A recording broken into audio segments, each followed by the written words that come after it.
This is Packer. Get some men on the roof. They're still in the lift shaft. No, don't take the lift. Those two might still be in... Hey, wait a minute. I'll take the lift. Tell the engineer to take it right to the top.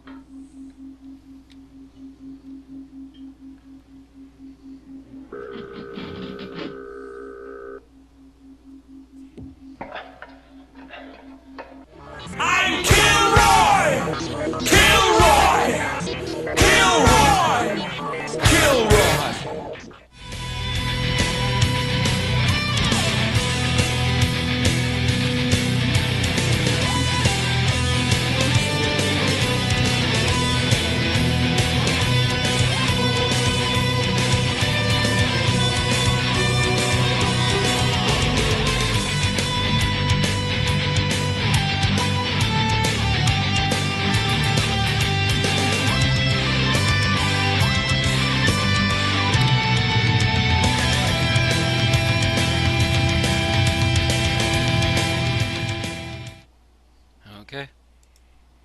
Welcome, ladies, unit soldiers, and crazed Cybermen to the 91st presentation of an Unearthly Podcast, streaming live to you on the 4th of February, 2015, and featuring The Invasion, written by Derek Sherwin.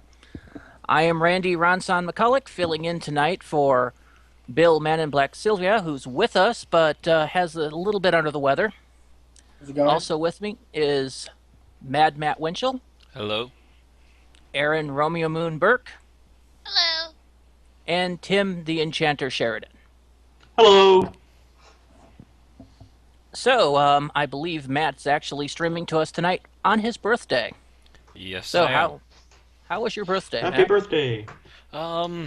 Mostly uneventful, although I did pre-plan and execute a live stream today for almost 3 hours, where I proceeded to walk through the entire first island of Grand Theft Auto 3.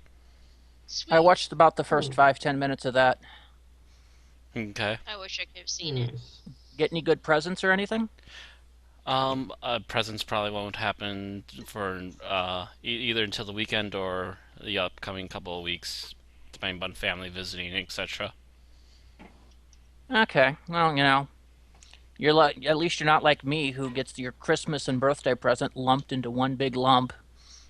True. Although I do believe birthday's technically smaller. Last time I checked, I'm not sure offhand.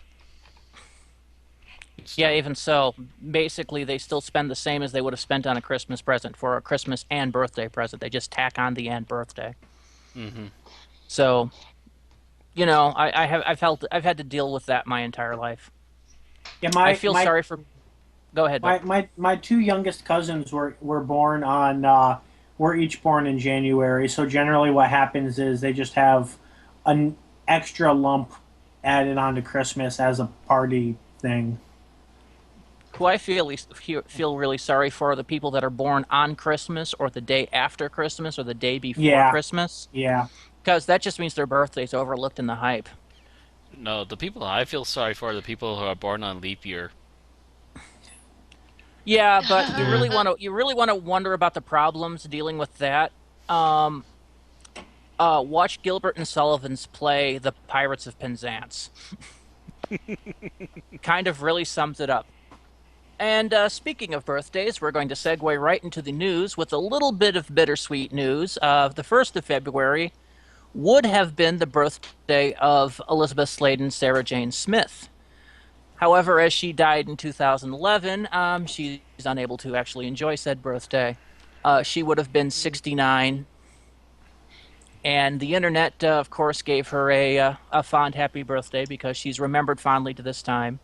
Elizabeth Sladen, of course, was a companion of 3rd Doctor John Pertwee and 4th Doctor Tom Baker before returning for the 5 Doctors special, and again with the 10th Doctor in the episode School Reunion, which led to her own series, The Sarah Jane Adventures, which she was in up to her death. Canine and Company. Canine and Company. Canine and Company, yes. What I prefer not to mention that. Well, still. As it is a horribly written pilot for a series that never happened and only aired as a Christmas special. But yes, she was in that too. I would argue that Sarah Jane Adventures was what K9 Company was originally trying to be, but K9 Was Company failed. correct. It basically was. Although the focus the problem with Canine Company was they were putting the focus on Canine, who, by the way, was apparently horrible to work with. Depending upon who you talk to, yes. I don't know. I have never seen an interview with an actor that worked with K9, other than John Leeson, who only provided the voice that mentioned that K9 was a pleasure to work with. I'm Because sure the damn dog kept breaking better down. to work with than Chameleon. Oh, he's far better to work with. Chameleon has its own set of problems. Mostly the fact that the person that had the machine, that built it and had the machine code in his head, died after giving it to Doctor Who. Oh, that begs the question though. Which would you rather work with in 1980, Tom Baker or K9? Ooh. Ooh, that's harsh, Bill. That's harsh. Them's fighting words, Bill. Them's fighting words. Bump your dukes. Anyway, happy birthday, posthumously, to Elizabeth Sladen. Still miss you wherever you are. And so that'll bring us to move on. Okay. Next is the William Hartnell interview. What has been found from Desert Island Discs. Okay. And this is a long lost interview. It's featuring William Hartnell, and essentially what he does is he on this program you choose the music that you would like to play on a desert island if you were stranded there alone. John Pertwee and David Tennant have both appeared on this series as well. And this interview was long thought to be lost. It was long lost, and then they finally found about a 16-minute section of it. It will be available on BBC iPlayer. Has anyone actually listened to it? It's also available on YouTube.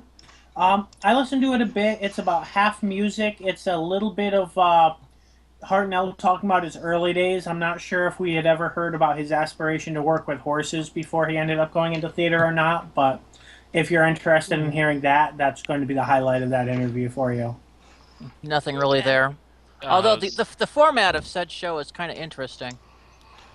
I did listen up to, I think, about the second song, and I believe I've heard the second song before. It's a popular piece of classic music these days, but other than that, yeah, I kind of went, okay, I got the idea, and closed it.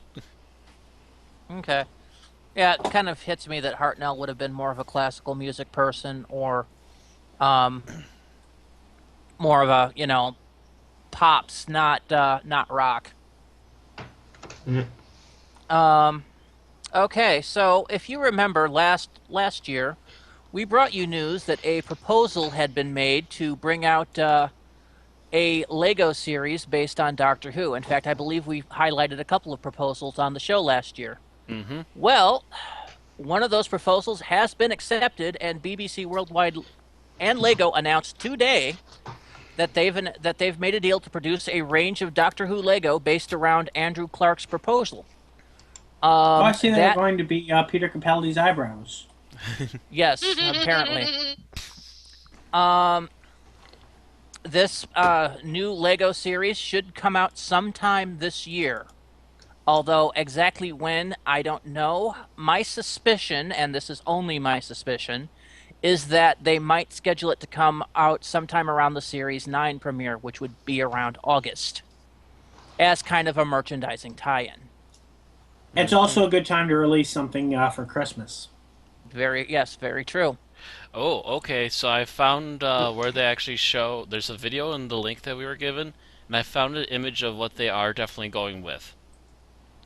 They have a K9, they have a Dalek, they have an Angel, they have a Cyberman, they have the 10th Doctor, and they have the 4th Doctor and Rose. And a TARDIS. If you look at the picture below the video, that's all right there. Oh, it's actually, no, it's still a fan image, but still. Do they have the Professor and Marianne? Well, they haven't fully produced the stuff yet, as I thought. Oh, yeah, true. It's they're only saying that that's what the test is, and they're obviously going to be using that.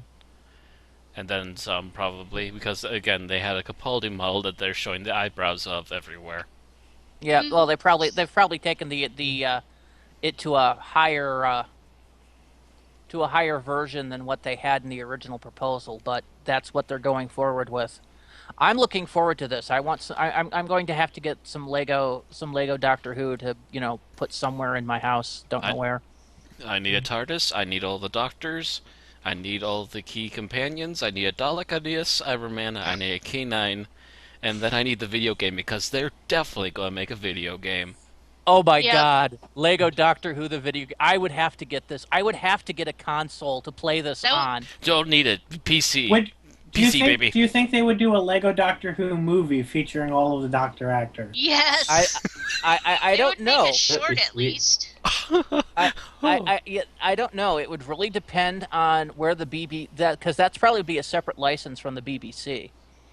Or if they were doing anything with the other generic Lego stuff, like Lego Movie 2 or whatever, if those would fit in there, or if the BBC would even allow it. We might finally see Batman and the Doctor work together. Yes. Yes. Does this mean that the Batman's going to paint the TARDIS black? The Doctor can go back and save Batman's parents. Oh. But wouldn't that create a grandfather paradox? Yes, it would. Amy! Why didn't you save Amy?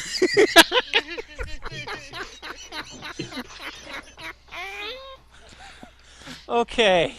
I remember that. Anyway, be on the lookout on anywhere Lego is sold for Lego Doctor Who, probably just in time for the Christmas season. Seriously, why did you save Amy? In Big Finish news, we've got two bits to discuss, and that is first that Gallifrey Intervention Earth is apparently having its early release. The article is not mentioning when it was intended to be released. I'm afraid I don't have that on hand, but I am showing that it is available earlier than expected. This is featuring Romana, Ace, and then Omega, among other figures. And it is now available on, I believe, both CD and download. As well as our new piece of news, and that is that Big Finish has announced a September adventure, The Sixth Doctor, The Last Adventure, which is going to, feature 4 companions, which would be Constance, Charlotte Pollard, Flip, and Mel, as well as Jago and Lightfoot. And it will feature the Sixth Doctor's regeneration into the Seventh Doctor, so we can assume that it can be put together with Time in the Rani, or there might even be some overlap there.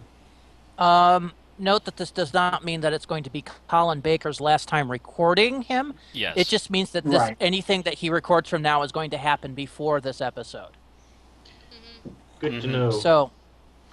So we're going to get a solid explanation as to what the hell actually happened in there. And he didn't, slip on a brick or anything, yeah. Apparently this is something that was pitched to Colin Baker after the Time of the Doctor aired, due to the fact that this regeneration is all but unshot.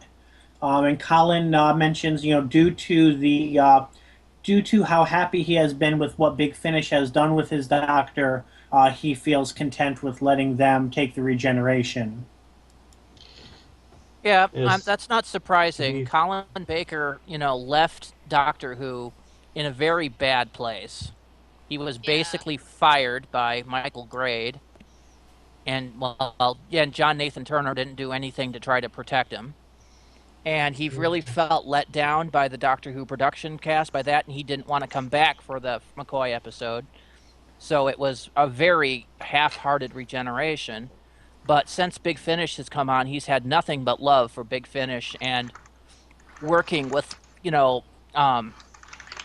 everybody he's worked with over the course of the Big Finish era. And, the same can be held true for Peter Davison, Sylvester McCoy, Paul McGann. Especially Paul McGann.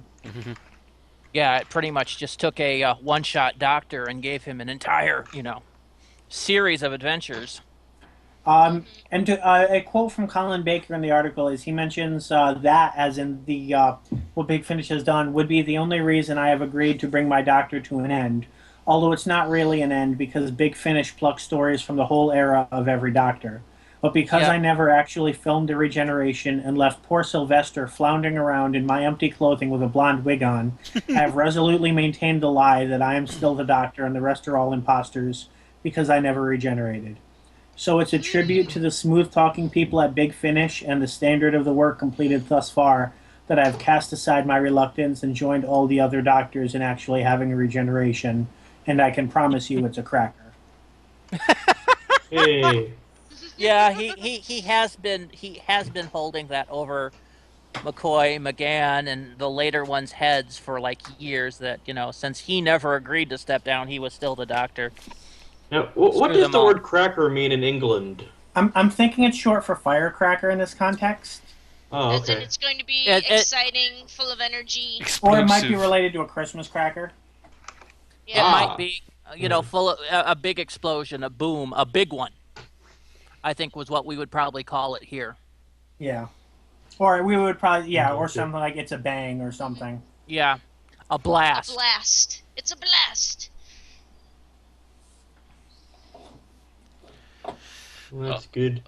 Oh, also, as linked on our during our conversations, this is an image from Twitter with Colin Baker and as the Doctor and Mel in the stall next Bonnie to him. Langford, recording. yeah. Yep. Yeah. My God, the woman has not aged at all. No, she If you hasn't. if you look at her on a straight on shot, she's a little more jowly than she used to be, but that's about it. Yeah. So I she hasn't also, been drinking her carrot juice? She might also dye her hair at this point. We don't know. Yeah. I don't know. It still looks pretty dang natural. I to mean, me. she was in her 20s in 1986, 87. That was 30 years ago. 50s, She's 60s. still in her 50s. Yeah, she's in her 50s, maybe early 60s. She should be starting to show a little bit of gray, I'd think. Hmm. She's as old as my parents. Well, anyway, If you want we're to take it moving on on. a dark end, she was in Doctor Who in the 80s. She could be undergoing chemo and wearing a wig. Oh. Wow. Oh, Bill. Oh, Bill. Bill. Ugh, Bill. That's The Jamie reaction. terrible. That's Bill. You are a horrible, horrible person. I am. Yeah. I am. Well, look at this job he had to work today. He's in a dark place. Let's face facts. Okay, so yeah, let's move on from this. We've spent enough time on Big Finish. All right. So, in science fiction related news, Humble Bundle is offering a bundle of video games, Star Wars computer video games. For what you want to pay, you can get Star Wars Knights of the Old Republic, Star Wars Jedi Knight Jedi Academy, which I think is kind of a redundant title, A bit. or Star Wars Dark Forces, which is very ominous and scary. Ooh, they're forces, but the Dark Forces. And if you pay more than the average price, you also get Star Wars Republic Commando, Star Wars Knights of the Old Republic 2, The Sith Lords, and Star Wars Battlefront 2. Pay $12 or more, and you get all the above, plus Star Wars The Force Unleashed 2, Star Wars The Force Unleashed Ultimate Sith Edition, and Star Wars Empire at War Gold Pack. Heck. I hear these games are quite fun, or some of them, or from what I hear. From my personal experience, I need to get back to Knights of the Old Republic one of these days. What I've played of it is really good. Jedi Knight the Jedi Knight series has always been pretty good. Dark Forces controls are a bit wonky, but otherwise it's still technically there. Actually, Dark Forces wasn't bad for what it was, which was an FPS Doom-style game. Yeah, but again, the and- controls are wonky compared to Doom, which is almost completely playable still. Well, Dark Forces wasn't that bad, I remember, but the sequel games were better, which was Dark Forces 2 Jedi Knight and then Jedi Master. And I'm wondering where those are in this bundle. They might be part of the more They might games be coming part of the more soon. coming soon, yeah. I've been since right before this was announced, I've been throwing around the idea of buying an original Xbox so I can sit down and play some of these games. But with this bundle, I might just suck it up and get a controller and get them off Humble Bundle. Yeah, that'd be totally controller worth it. controllers are good. Matt argues with me on controllers, but maybe the newer Logitechs are better, but yeah, I've had no end of trouble with them, at least on the older models. Otherwise, I hear the Xbox controllers work pretty much automatically. Also, certain PlayStation 3 controllers will work if you have the right adapter. Yes, but Xbox 3s will work, or Xbox 360 controllers will work pretty much right out of the package. I have used an Xbox 360 controller on my laptop before, when I borrowed one from my roommate. Back when my current controller was out of batteries.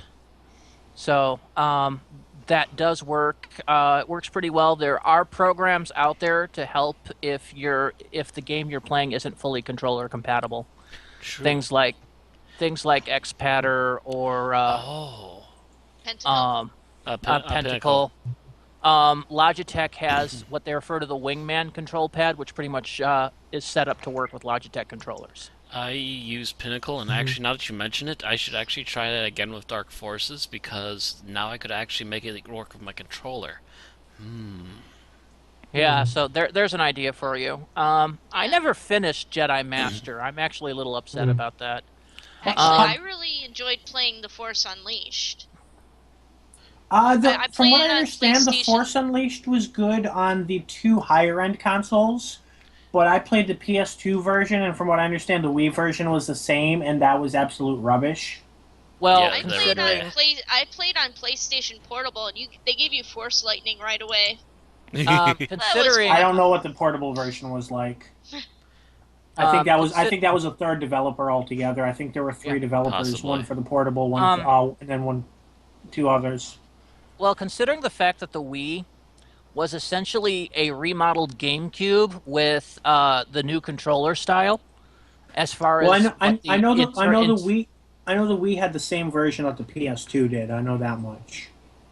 Okay, but what I meant is that yes. it was really lagging behind the consoles of that generation, being the Xbox 360 and the PS3.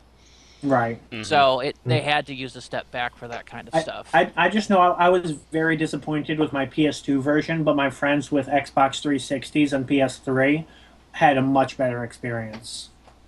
And if I'm not mistaken, those are the better versions are the ones that went to PC as well, because PCs at the time could handle it. Now, by the way, I'm always not been sure able if to this is handle it. normal or not, but as of right now, this campaign this Humble Bundle has raised over $2 billion. And I'm actually showing, as compared to, I think, a day or 2 ago when I had last looked, 6 people have contributed $100 or more toward it. It's not unusual. Or actually. over $100, because, yeah, $100 goes off the top of the top 10, but... huh. Yeah, it's 6 not people, unusual. six people have broken the top 10, or the top 1 in the past 48 hours. I see the idea is to pay the bundle and you redeem it on Steam. Yes. So it is kind of working with Steam on that. Yes, in some degrees, yes. You can redeem it on Steam. Actually, Humble Bundle will actually give you your choice of places, but normally people do prefer to redeem them on Steam. Okay. See, what I would love is a bundle of the classic Star Trek games, like the 25th anniversary Star Trek game and that kind of stuff. Yeah, but who has the rights to that? Yeah, that's my big question, because those were Interplay, and Interplay is no longer around. Yeah. And the same can be said for the other ones. What was it, Starfleet Command? Because I freaking loved those games. I played the crap out of those games. But I would love to play them again, but I can't because Interplay is not around and my discs are dead. I think Universal owns the movie rights, right? No, Paramount. Paramount. So would Paramount Games own the video games? I then? didn't think there was such a thing as Paramount Games. They made the movie games. Yeah. That said, whoever owns the current game license might not necessarily own the license to The classics, true. reproduce something that somebody else made. That is true. Yeah, I've not seen them around, and it kind of annoys me because yes, we can get the old Star Wars games, but there were a lot of very good Star Trek games like Elite Forces and that kind of stuff. That's because the Star Wars games are all owned by LucasArts, even their game division, and all of them even the have ones been that passed weren't. on I'm to, pretty, I believe, I'm pretty EA. sure that I'm pretty sure Lucasfilm's licensing had kept a clause to be able to reproduce things. Like if you notice, they're reproducing what Dark Horse published, which implies that that was part of the initial contract that they could reproduce when the contract ended.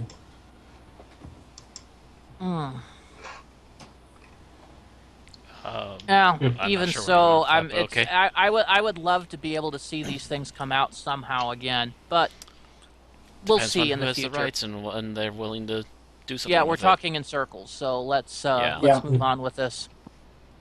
Mm. Like I said, the Humble Bundle available. Is the Humble Bundle is available? Well, right now, but time is running out. You only have 12 days, 14 hours, 31 minutes, and 30, 29, 28, 27. Please don't 26. count down throughout the entire podcast. Yep. And over 200,000 bundles have been sold already. Mm-hmm. Yep. Okay, so we are going to go ahead and move into the invasion now, because we have quite a bit to talk about with the invasion. But we're going to start with the summary to get it out of the way and to put some frame of reference into some of the other things we're going to be mentioning coming up after that. Bill, I believe you had the summary? Yep. Okay. The TARDIS materializes on the Pink Floyd side of the moon, under attack by an unknown vessel. They are damaged and land in an open field where they are offered a ride by a strange man who seems to be in a hurry. The stranger reveals that they are on a compound belonging to International Electromatics, and he is avoiding security, who eventually catch up with them.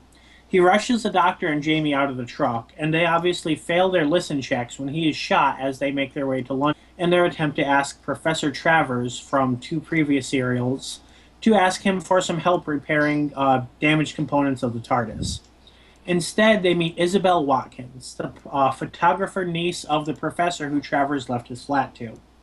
The Doctor is unable to contact Professor Watkins, who is apparently working on the compound they just left, or a similar one like it, and decides to investigate. Zoe blows him off, probably so that fanfiction writers can speculate about the next few hours. The Doctor and Jamie meet with the owner of IE, who assures them that Watkins will look at the damaged components for them. The Doctor observes that something is strange about Vaughn before several men escort the Doctor to what he would learn was unit headquarters, run by Colonel Lethbridge Stewart from the Web of Fear, who is now a brigadier, and observes that he last saw the duo 4 years earlier in what appears to be a failed attempt to bypass the Pertwee era. The brigadier observes that his men have been watching the building, including some corporal named John Benton, who is surely never going to be brought up again. The brigadier tells the Doctor that he doesn't have authorization to take any action against IE, but to call him if he needs help because Ghostbusters memes weren't a thing yet. Zoe and Isabel finally remember the Doctor and are taken prisoner by Vaughn as a means to ensure Professor Watkins' cooperation. Vaughn also meets with an alien machine in his office, which knows of the Doctor from Planet 14 and demands his destruction, demanding Vaughn obey as if he were trying to make the audience think he was a Dalek. When the Doctor and Jamie arrive looking for the girls, Wendy Padbury is on vacation, so they meet with Professor Watkins instead.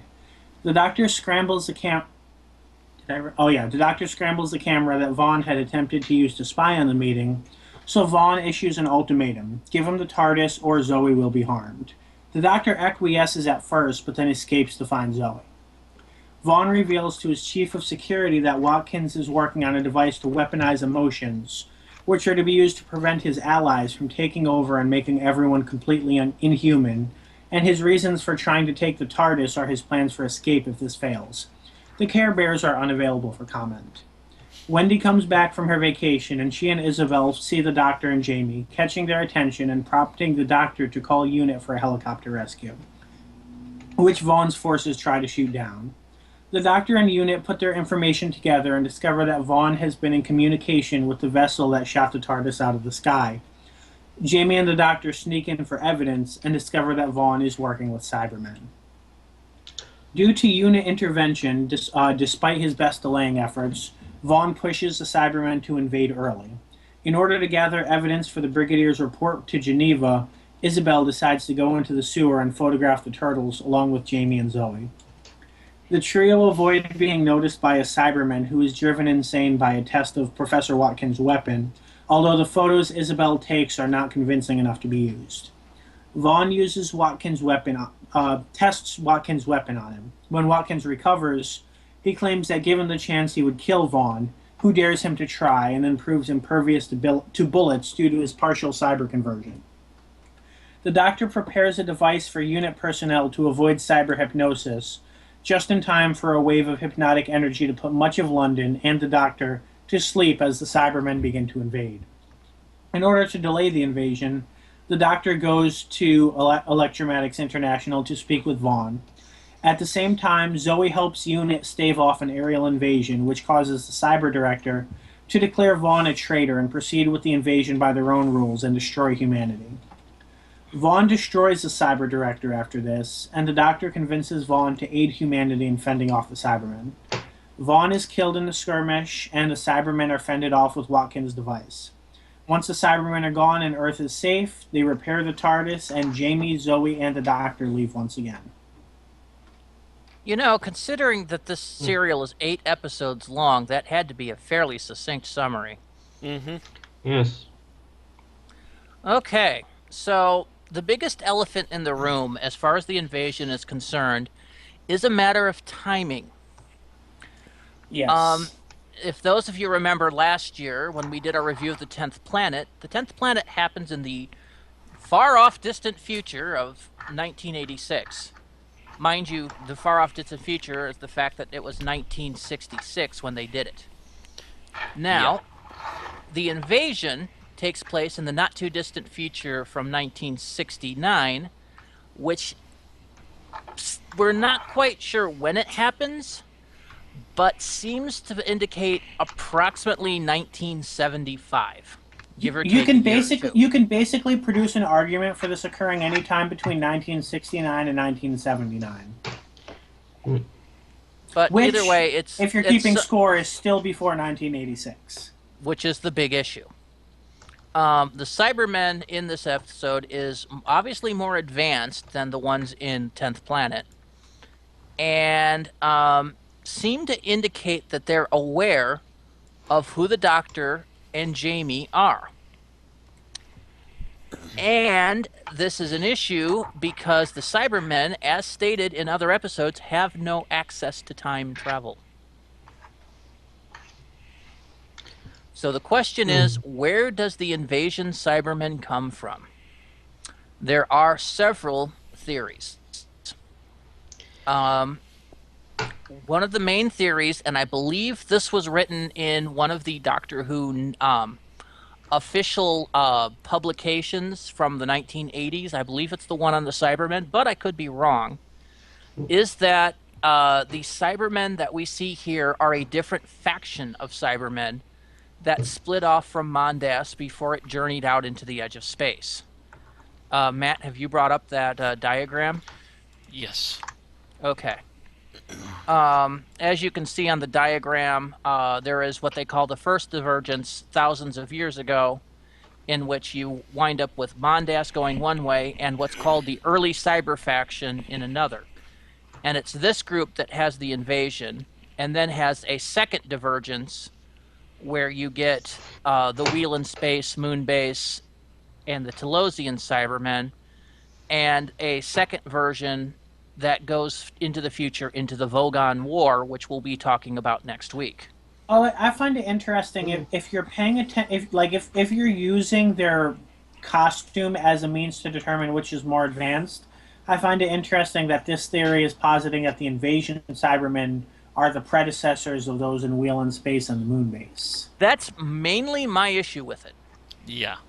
That is largely my issue with this theory, is the fact that you see them devolve, going from Wheelan Space to Moonbase, and then from Telos, and then remerging with the post-Vogan War Cybermen to form the new cyber race that we see in Earthshock, and then later, and then through the rest of the 80s Doctor Who continuity.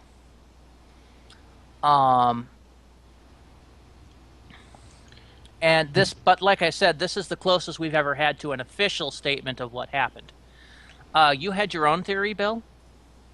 My personal theory is, and this is obviously something they could never have had in mind while writing The Invasion.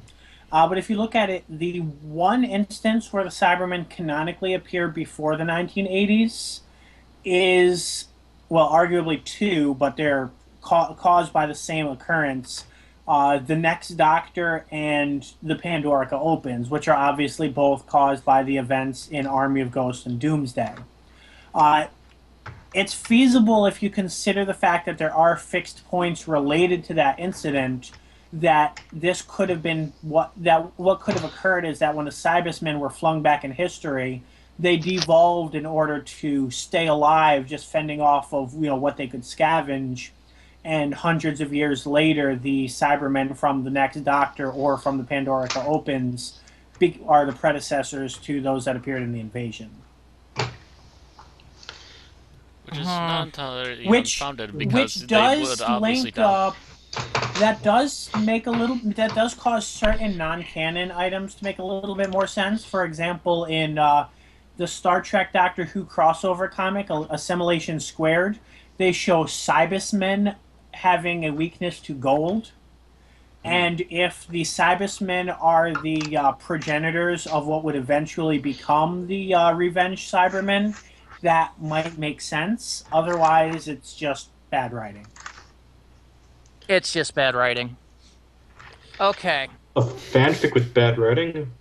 It's not a fan fiction. It was a comic book adaptation, really. Or not really an adaptation, but it was a original story, but a licensed story written for comics. Granted, in the minds of some elitists, everything that Dark Horse and IDW publishes is fan fiction. I don't subscribe to that theory. in the same thing for purists, everything Big Finish has done has been fan fiction until it was canonized in Night of the Doctor. Mm-hmm. Yeah. So suck it. Yeah. Suck it, fanboys. Word. So I have my own theory about this. My theory is similar to the one that was posed in the official document, but with some minor changes. I have a divergence, but it doesn't occur way back in history before Mondas has come out on the edge of space. It happens on the way back when Mondas is on the return arc. It occurs to me... So post spare parts. Post spare parts. I will allow spare parts to happen first. But it occurs to me that a ship on the way back would send out several scouting fleets to find out what's going on. And this is where you get your cyber fleet. These Cybermen that were sent out ahead to basically pave the way would have to adapt themselves to new and changing situations that they wouldn't have on Mondas. Hence why they would look differently and function differently than the early Cybermen. The Invasion then would have been one of the first outmost of these scouting fleets that pretty much beeline to Earth in an attempt to basically ready the population for the Mondasian takeover when it arrived. But Mondas wasn't aware that that particular unit was stopped by the Second Doctor and Jamie. Of course, each scouting ship in this case would be working on their own improvements en route. Exactly. Mm-hmm. Now, probably as the scout ship went on the way in, it would label planets. The Cybermen, having a logical mind, would probably label them Planet 1, Planet 2, Planet 3, etc. They met the Doctor and Jamie on a documented adventure on Planet 14, whatever that would be. Mm-hmm. And therefore, that's where they recognized the Doctor and Jamie from when they got to Earth. Of course, By the way, second I think a non-canon, either comic or novelization, tried to rationalize this by describing Mondas as Planet 14, but that only makes sense if they knew Spare Parts was going to be written. And it still doesn't make sense, because why would they call their own planet Planet 14? It actually, there was another non-canon thing that said Marius, from the Keys of Marius, was actually Planet 14 and would become Mondas. Yeah, But actually, I think that was that. Yeah, okay. And that makes absolutely zero sense at all. Yeah, see, that made so little sense that I kind of, like, pushed it out of my mind. That was fans grasping at straws. Actually, that was made into a comic, but meh. Either way, yeah, it was in one of the Doctor Who comics, which is why I tend to ignore some of those. But either way, so that would have been the invasion group would have been the head group. And another group of that is probably what went on to fight in the Vogon War. Then you have the Mondas coming in and being stopped by the first Doctor. And another side group is the one that showed up after Mondas and did the whole moon base, wheel in space, and eventually colonized Talos. And like this one, you probably have those groups meeting up somewhere in the unspecified future and forming the 80s Cybermen. And then these Cybermen eventually, the remnants of these Cybermen eventually meeting the Cybusmen, merging, cross-assimilating each other, and forming the Cyberiad, as we saw in. I wonder if that diagram you showed us was published before 1988. I think it was. Because otherwise, it leaves a pretty big elephant out of the room. Silver Nemesis? Yeah. Yeah, I'm pretty sure this was published pre-1988. I believe it was probably a 1986-87 book. I'm going to assume by most of these theories that our theory for Silver Nemesis is survivors from attack. Probably, yes. Most likely. I will have to watch Silver Nemesis to be sure. I have not seen it yet. Yeah, I haven't seen it either. I've never seen it. I was pretty foggy on what was going on when I last watched it, so I definitely... I've never seen more than the last 15, 20 minutes of Silver Nemesis, so... Same here. I need to actually sit down and watch it. It's one of those ones that whenever they showed it on PBS, that always aired at the wrong time, or my VHS thing screwed up. Mm-hmm. So I never caught more than the tail end. Always pissed me off. Anyway, does anyone else have any more theories on how this would work? Nothing more than lackluster fan theories. I think there's a bit of a half theory out there that when the Cybermen got control of time travel and attack, that they eventually went back far enough to cause the invasion. I only mention it because it's, I think, been discussed, but I don't think there's that much credibility to it. Not really, because then you would have seen New Era Cybermen in the invasion, 80s era.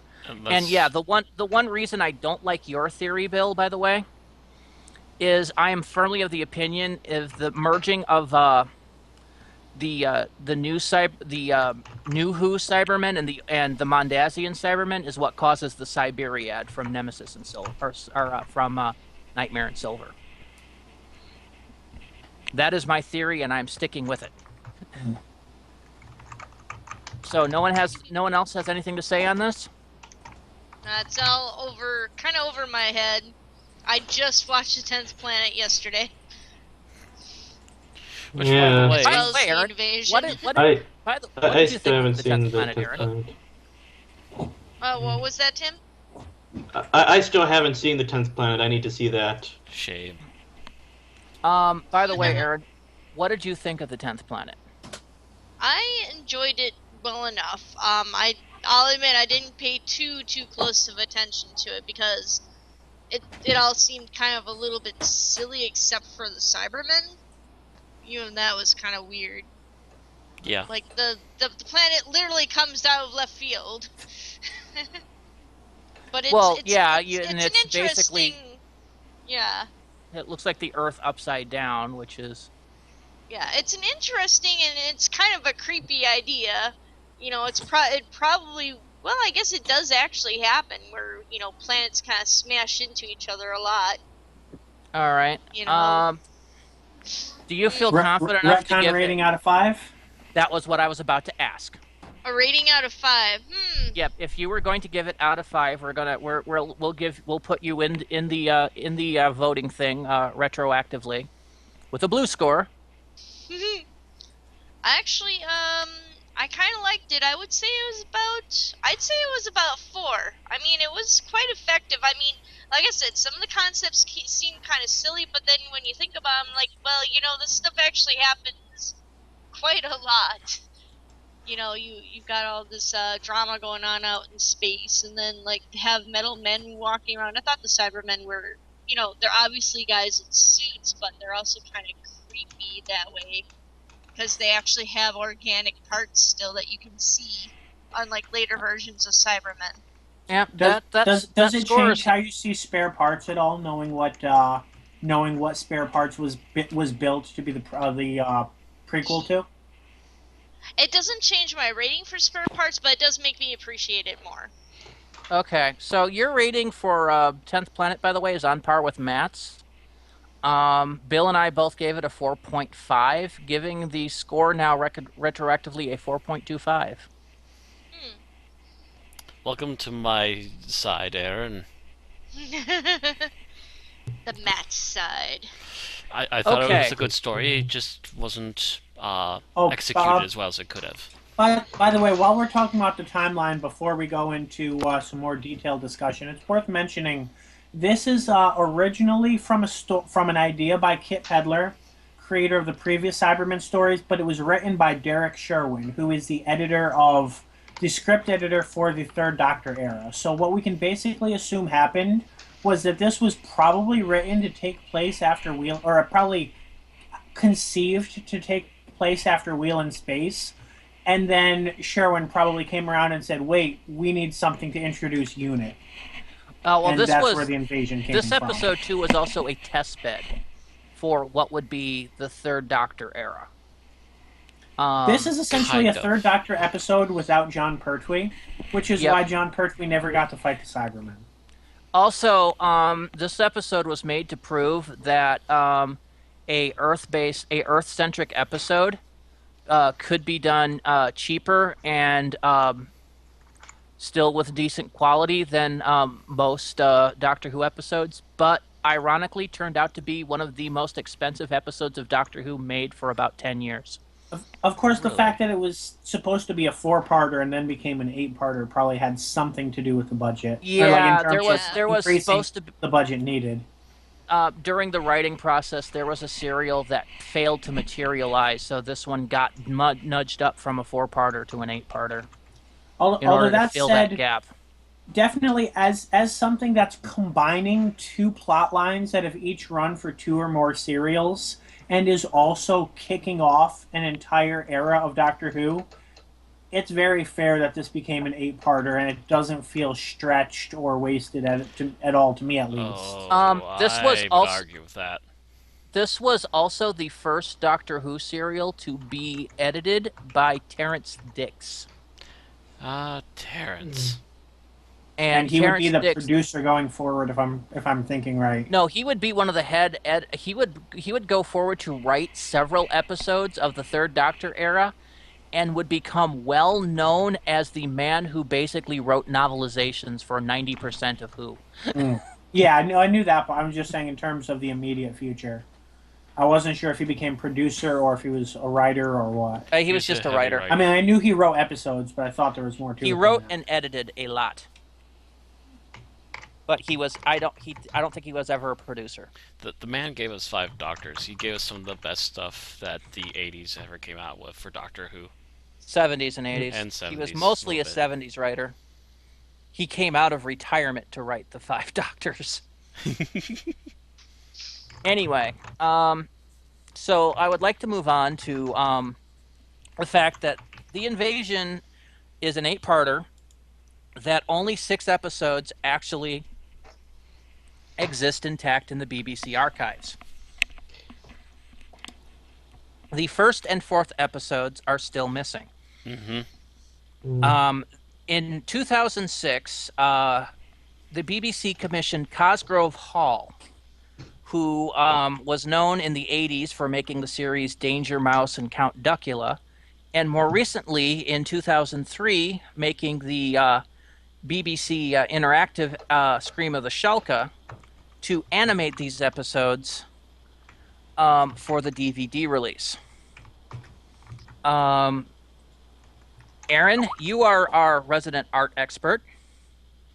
So what is your opinion of these animated episodes as you saw them? Alright, I'll tell you right now that I kind of like Cosgrove Hall a little bit better than Planet 55?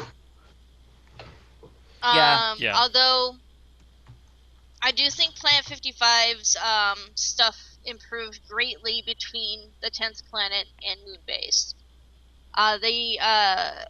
55 tends to use a lot more rotoscoping, which I do like. I actually do really like that.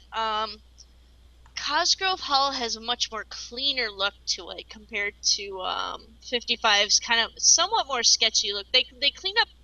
55 cleans up its lining in Moonbase a little bit more. It's a lot more sketchier, a lot more kind of erratic lining or inking done in 10th Planet. Very similar to the Doctor Who anime that was up on YouTube, which one of the animators for Planet 55 was involved with. And when he was finally hired by them, he had to take it down. So it's no longer up there. But if you managed to catch it before he took it down, you know what I'm talking about. It's still up there if you look hard enough. It's up there if you can find fans who reposted it for him. Yes. Yeah. It's I do like Cosgrove Hall's more. They're more clean. I wouldn't quite say that they were like paper cutouts, but they're kind of like that kind of look. They both seem to use digital animation, like heavily very Flash oriented or similar to Flash program was used. This was not completely hand drawn or anything like that, or like I wouldn't even say it was hand drawn and then scanned into a computer and colored and stuff. Maybe they may have done that, but still they rely heavily on Flash, and the computer is responsible for a lot of the in between framing that goes on. So you have you have a lot of keyframes, and then in between the keyframes you have your tweening. It's in between animation. Planet 55 had a lot more tweening going on in Moonbase, and Cosgrove Hall was a little bit more stiff. I don't know. There's just something about the expressions on the actors' faces in the invasion that they managed to capture a little bit better, I think. Yeah, I would argue that Cosgrove seems a little more stiff and still trying to learn it, whereas Planet 55 is very quickly catching on to what works and what doesn't for their animation style. Cosgrove Hall is actually very classical. They did Danger Mouse. Yeah, but so they've been around for... They've been around a while, but how much actual digital stuff outside I'm not of sure Scream how of the many Shalka have they Cosgrove done? Hall. I'm not sure how many Cosgrove Hall artists are still working for Cosgrove Hall from the Danger Mouse era. Yeah. Well, that's true. And then if you've got a bunch of people who are unfamiliar with working with Flash animation can be a bit touchy. I took a class on it at the UW, and it's the type of program where if you leave a fragment of something behind, and you won't necessarily see this fragment, it will be an invisible fragment, your animation will break, essentially. It will not perform the way that you expect it to. So you have to make sure that everything is cleaned up, you really kind of don't want to draw in Flash animation. You really kind of don't want to do that because you wind up getting a lot of these little fragments and little, line segments that if you go to try to erase a line, there'll still be an invisible line segment from the outside of the line left over. that you have to worry about cleaning up and everything. It's a lot of work to do. So usually what you do is you do your drawings piecemeal in something like Photoshop or and stuff like that, and I believe that's how they do like Metalocalypse, because Metalocalypse also uses a lot of Flash animation.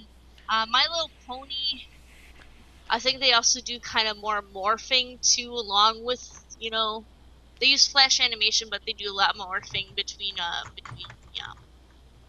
Yeah, it's between actually, the keyframes. Yeah, it's a little more stretchy looking. yeah, Whereas, what most people have figured out over the last couple years, and I'm not sure when did you actually mess with Photoshop and Flash? This was like back in 2002.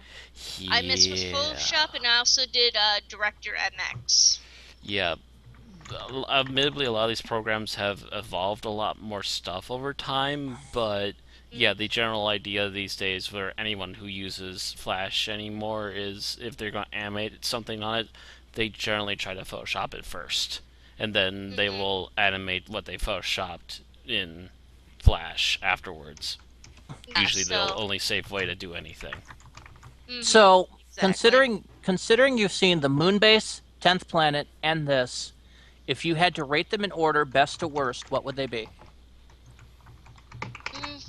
I know it's a little bit more choppy, but I still like how clean and crisp it looked compared to Planet 55. I'd still go with Cosgrove Hall doing the invasion for my top one. Moonbase would be second, and then 10th Planet would be third. 10th Planet, obviously, there's Planet 55 is still finding its foothold, both with working with the missing episodes of Doctor Who, where they have to use a lot of their imagination and whatever existing screenshots and whatnot that they have to go on. So it's kind of a learning experience. Yeah. The main reason the BBC, I think, did not continue working with Cosgrove Hall was the money that Cosgrove Hall wants for these reconstructions was a lot more than places like Planet 55. And B, Cosgrove Hall, when they made this episode, made a few mistakes. What was that? The main something fell down on my desk. The main mistake that they made was the costume for Zoe. Oh, that's right. During the episode 1, pretty much from the beginning of episode 1, they show Zoe in this kind of 60s era dress, but she should not have been in that. Considering this episode takes place right after the Mind Robber, she should have still been in that sequined cat suit that she had on at the end of the Mind Robber. If I remember right from the bits and notes that I've read, I think that the actual costuming made the same mistake. Really? Because according to the notes, according to the notes I saw, was the fact that that was the animator's mistake, and that she was in that outfit until the artist basically told her to change into something better for her pictures. Either one of us could be wrong here, but that's what I read. That's what I read on the cliff notes on the animation. That's what happened. Another thing is the fact that the animators took a few liberties with little details in their animation. The same artist studio, she liked to write on a wall because you can't lose a wall.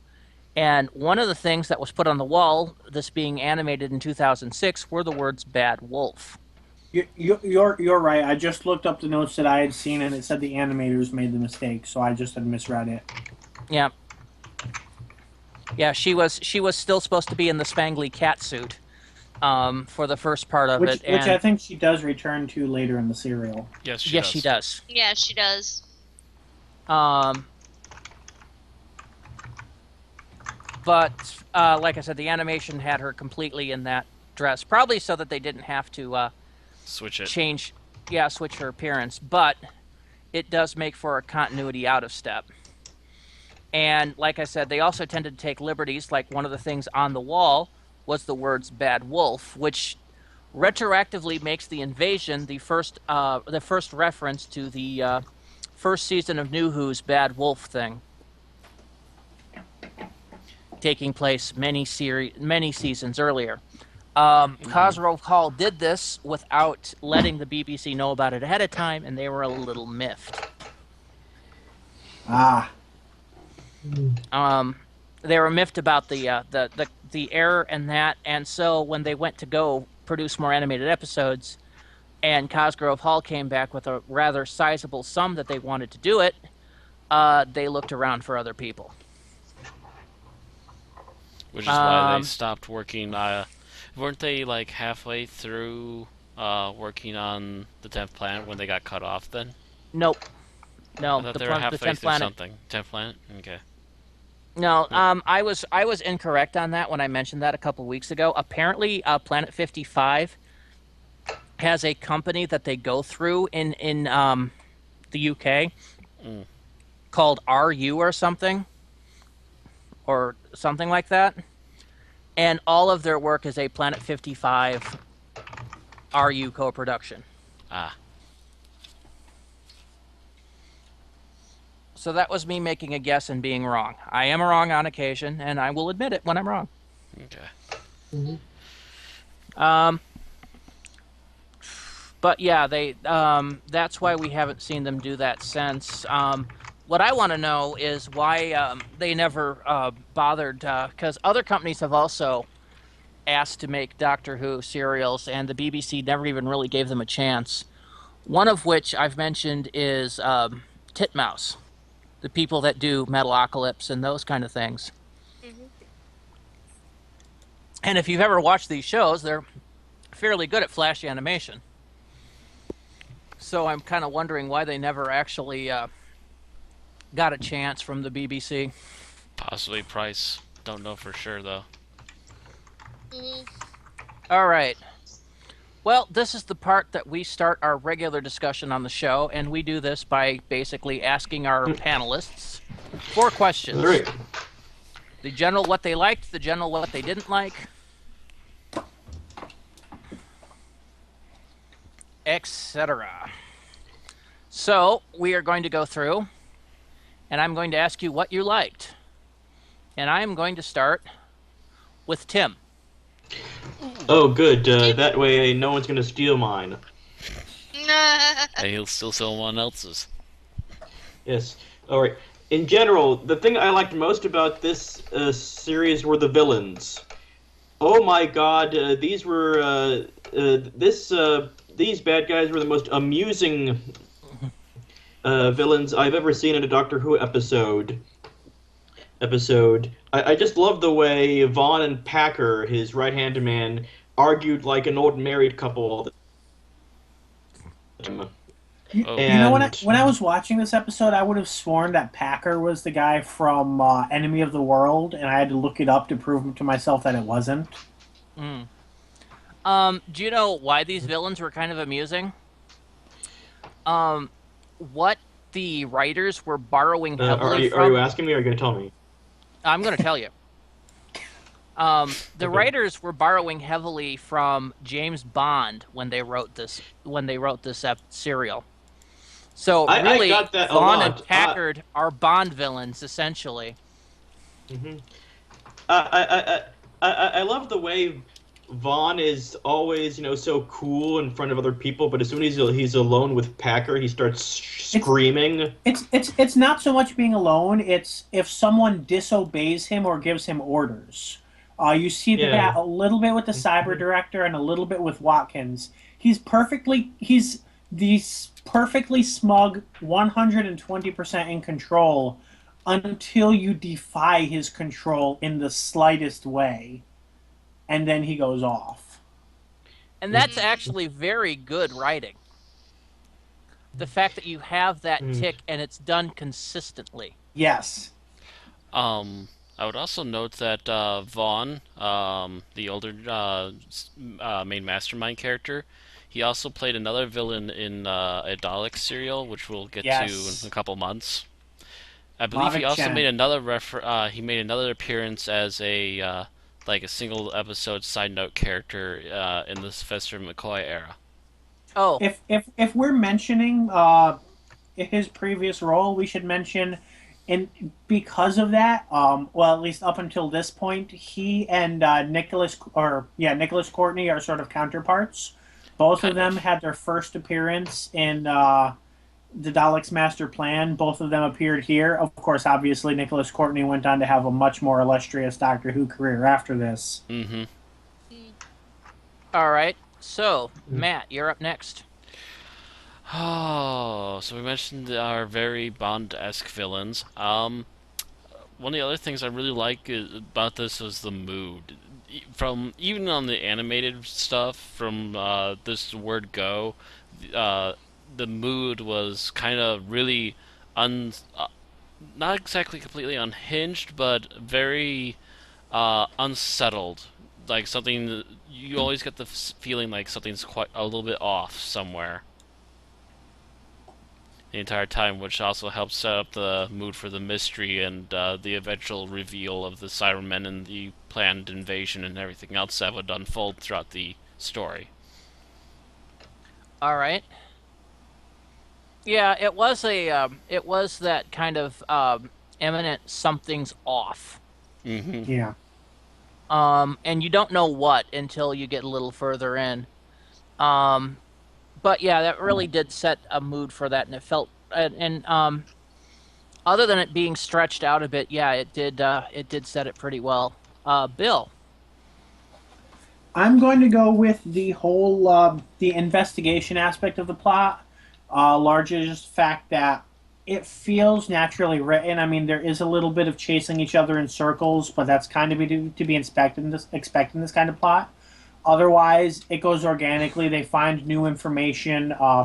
Even though they're obviously stretching out the plot in terms of what it originally would have been, it's not done in they keep getting captured and keep rescuing themselves. Rather, you have they do get captured and rescued, but you get scenes like the Doctor talking with Watkins instead. You get scenes like sneaking into the sewers to get photos and things like that instead, where it's actually sensible things happening as a reaction to the plot in order to move it forward. And I think they did that whole part very well. Which, I say that whole part, it's pretty much the first 6 episodes. Okay. Yeah, it did have a very good investigation air to it, where you just kept uncovering the clues a bit of the time leading you to it, instead of dribble, dribble, dribble, dribble, dump. And I really hate it when shows do that dribble, dribble, dribble, dribble, dump on you. Right. Okay, Aaron. What did you like in general? Overall, I liked how they managed to, kind of keep the monster's identity a secret for a good chunk of the show, all the way up until I believe the 4th episode. Very end, yeah.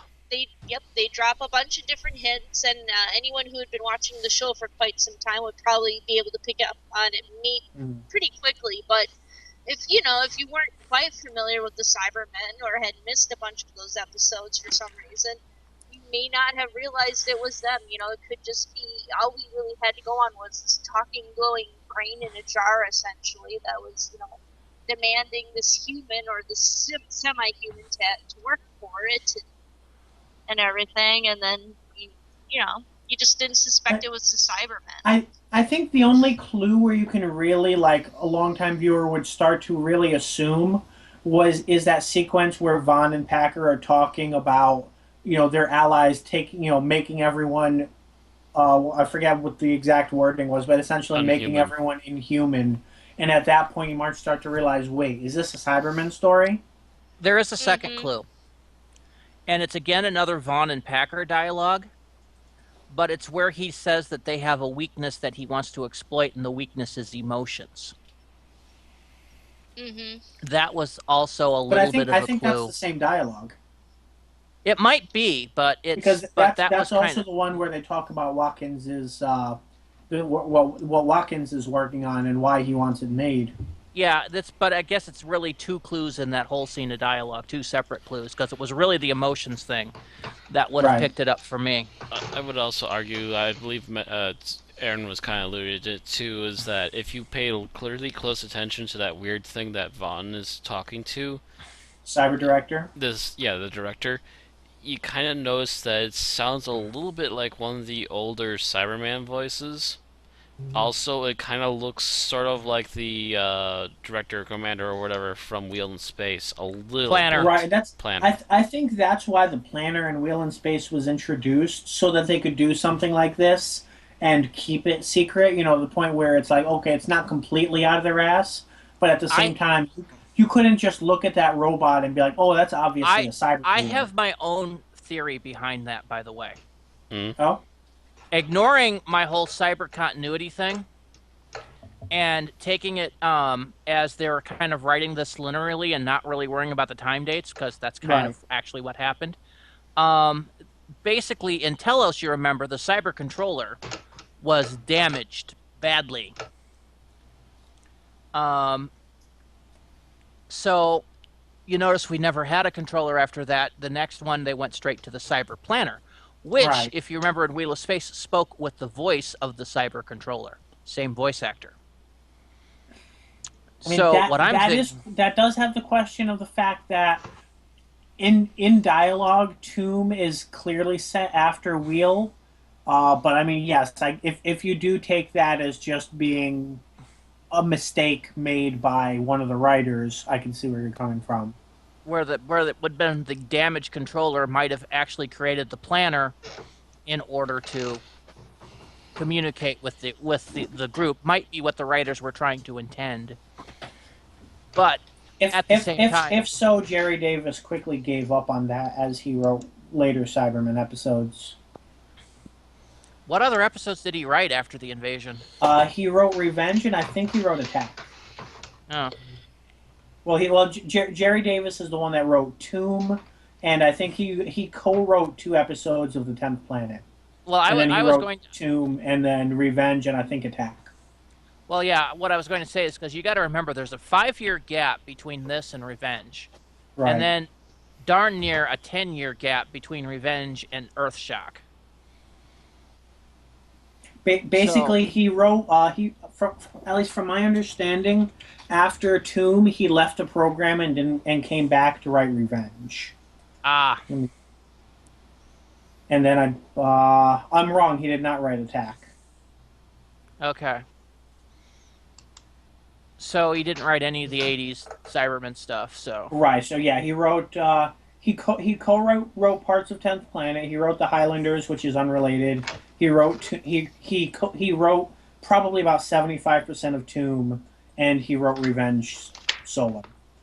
Okay, and Revenge is not that great, but I think it's more production than writing.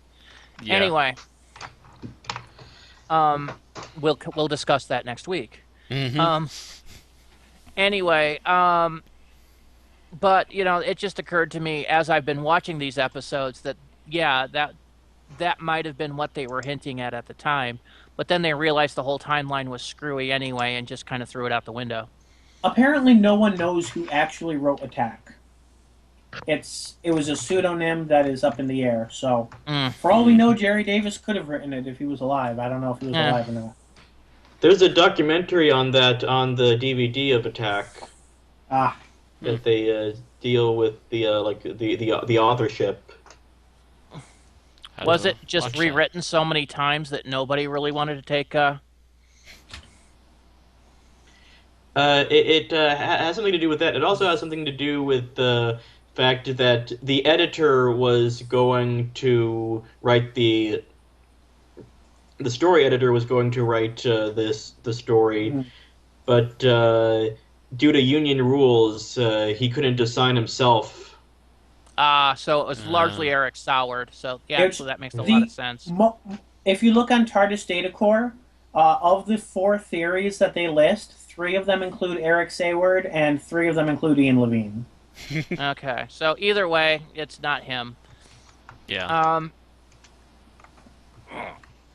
But yeah, that was kind of my opinion on the Cyber Director. But yeah, I can see where you were going, where it keeps it a mystery. Unfortunately, the Radio Times pretty much spoiled the mystery when this came out by putting the Doctor returns to modern Earth to face one of his classic enemies, the Cybermen, and Did they actually really? had Did they do that the first week? yes, they did. Oh, son of a... See, that's one thing that John Nathan Turner got right when Earthshock came out, was that he managed to talk the Radio Times into keeping the Cybermen a secret. Yeah, he nipped that one in the ass because that's a pain in the neck. Yep. But That's that is what killing happened. like half the episode right there. Yeah, that was kind Yeah, of. I can bad imagine spoil. if you're a Radio Times reader that the first 4 episodes would not have been nearly as compelling as they were otherwise. Yeah, I saw that. I'm like, really, guys?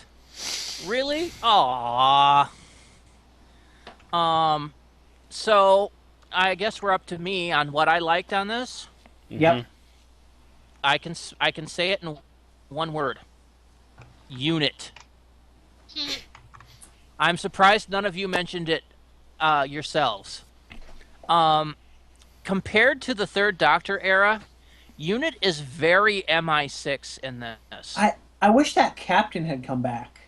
He seemed to he seemed to be doing Captain Turner? pretty well. Yeah. That might have been his name, the one that asked out Isabel. He was kind of a prototype for Mike Yates, though. I mean, Kinda. I think he That's- was a little more interesting than Mike Yates. A yeah, little. I know, but that's just what I'm saying is the fact that they kind of Mike Yates is an XB of him, really. This is But back yeah, before the probably Brigadier a, more, got too but a less exasperated. interesting version. Back before Alistair threw up his hands and said, "Fuck it." Yeah, kind of. But what I mean is the Third Doctor era, you clearly see them waving, the waving the unit flag, Right. and everything has the unit logo and everything. And here, they're all very hush hush about what they're doing. And Which makes a little bit I more liked sense for that. an organization like that. yep. Totally agree. But I really liked the hush hush portion of it. It never really made sense to me that this alien investigation organization would be so public that random person could walk right up and go, "Hey, I need to talk to somebody." Right. Yeah, but at the same time, after something as big as the invasion, you kind of get noticed by the government. Yeah, at the very remember, least. mankind forgot the invasion due to the fact that most of them were unconscious. For a while. I'm sure government officials, on the other hand, were By more than 1986, knowledgeable about they it. had all forgotten it. Yeah, I'm just saying I liked the undercover clandestine kind of version of it. Yep. It, of course, was part of the whole James Bond Then thing. wouldn't people remember being unconscious? Not necessarily. On a related note, I don't think they're wearing their bright red berets. No, they're not. In this Those would one, not no. come into play until later. Mm-hmm. Which I would assume is a way of playing up. Oh, and by the way, don't forget we're in color. But yeah, it does seem strange that the clandestine organization has the big bright hats. Mm-hmm. Hey, look, you can But- see us from 3 miles away. I hope you don't have snipers.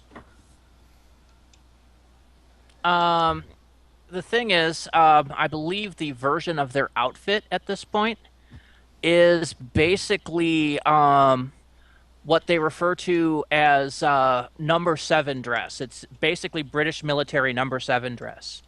And anybody sergeant above wore the number 4 dress. So basically what they're wearing is SAS uniforms. Yeah. So that's still kind of cool. As the unit began in Spearhead, they kept changing the uniforms slightly to make them a little different from the military standard. Except I think the Brig always kept his number 4 uniform. Pretty much. I liked the clandestine version of it a little better, made more sense to me, and it also was good to see the early versions of many of these characters, one of which almost didn't make it. You brought up Benton earlier. Yes. John Levine was not originally cast as Benton in this serial. Mm-hmm. He was usually a monster actor. He was previously a Cyberman in the Moonbase, a Yeti in the Web of Fear, Oh, I and did he not was know originally in this contracted to play a Cyberman. But the actor who originally cast as Benton, who we shall not name because the articles I've read doesn't, Because was he fired. didn't show up. Yeah, was fired by Douglas Camfield for continually turning up late for filming, causing shooting delays. So eventually they said, go home, you're done. Hey, Levine, how would you like to actually have your face on screen? You're a handsome enough mug. Come over here. You're the same which would build. explain why he doesn't get Change that into much in his the tight way of sevens. meaningful lines. He's just another guy there, but But Benton was born. yeah. And Levine would come back through many episodes of the Third Doctor era as Corporal, later Sergeant Benton. Kind of wonder if you ever had a conversation with a guy like, see, if you could show up on time to work, look at what the career you would have had. Thanks for giving me my job. But yeah, it's good to see, the early Benton and the Brig making his second appearance. Another thing to note, if you watch these episodes, Nicholas Courtney's mustache keeps changing size and Yes. shape throughout the course of the serial. Well, they shot this over, what, 2 months? A month? And that's not counting the fact that he jumps forward 20 or 30 years in a couple of sequences before the introductions. What? What's that? I was saying some episodes seem to be mostly seen as being introduced by a significantly older version of Nicholas Courtney. Oh, that, yeah. No, I meant the actual... Although I don't think that's on the adaptation. animated version. I don't think Nicholas Courtney had a mustache at the time. So I think his mustache was, studio makeup or studio, If know, so, that makes it kind of fake. sadder that it's changing size throughout the serial. That just means they couldn't get the same mustache repeatedly. For whatever reason. It's the only reason I could see, because I don't think this was filmed over several months. No, not several months. At most, maybe 2 months, but not longer than a month. It's filmed over the 8 weeks. Most of the Second Doctor era, they would film something, edit it, and then publish it a couple weeks later. So I doubt they had much. If they had longer than 8 weeks, which that is 2 months, but still, they probably shot this in 8 weeks exactly. Yeah. You got to remember this. There was no major post-production work in this era either. Except for removing film whenever there was a mistake. Yeah, that's it. I think the biggest piece of editing they did was when Fraser Hines filmed a piece in advance so he could take his vacation without it interfering with the ending of the serial. Yes. Actually, speaking of editing, one other thing they did actually edit in this particular thing was the last episode where they had a split screen so they could accidentally have Patrick Troughton bump into the TARDIS. On the actual part that wasn't removed for the split screen, it was actually a pole there in the ground. Okay, well, and there was probably also one in the first episode for him coming out of the TARDIS. For them coming out of the TARDIS, yes. That was probably the extent of the special effects at that point. Which is still good considering. Probably Enemy of the World had more post-production work than this needed. A little. Yeah. In particular, anyway, the double we're, Patrick fight, but yeah. We've kind of tangented a bit, so let's move on to what you didn't like, and I will start with Tim again.